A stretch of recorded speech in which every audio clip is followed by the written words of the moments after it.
everyday been richer. Lulu family. In a quiet forest village lived a little white bunny named Lulu.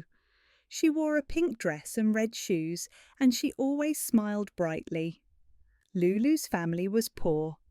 Their carrot garden was small and their house was tiny, but their home was always filled with warm laughter. Lulu's family loved to share. They gave carrots to neighbours, even when they didn't have much. "These are from yesterday's harvest. Please enjoy," said Lulu's mum kindly.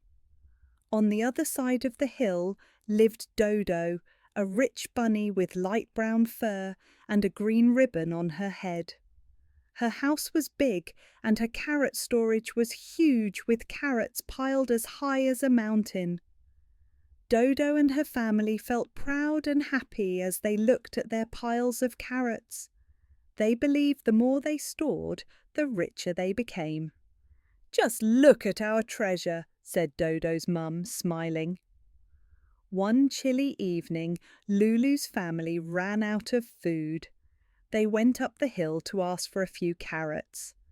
"Please, may we borrow just a few carrots? We'll return them after the harvest." But Dodo shook her head. "No, if I give you some, we'll have less for ourselves."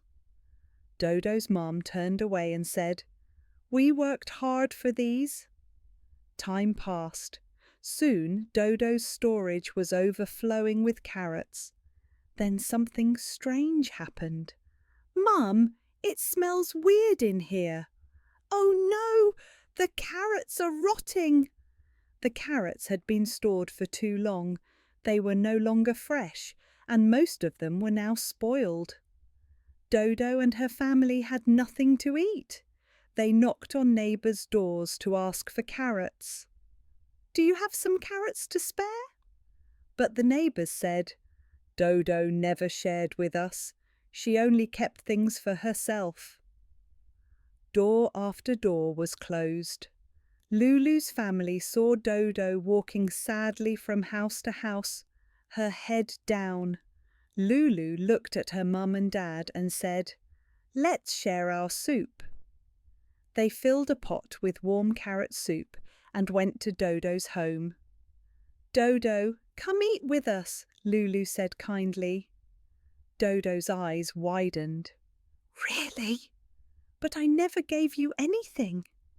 Why would you help me?" Lulu smiled and said, "We've always shared with others. One more bowl isn't hard."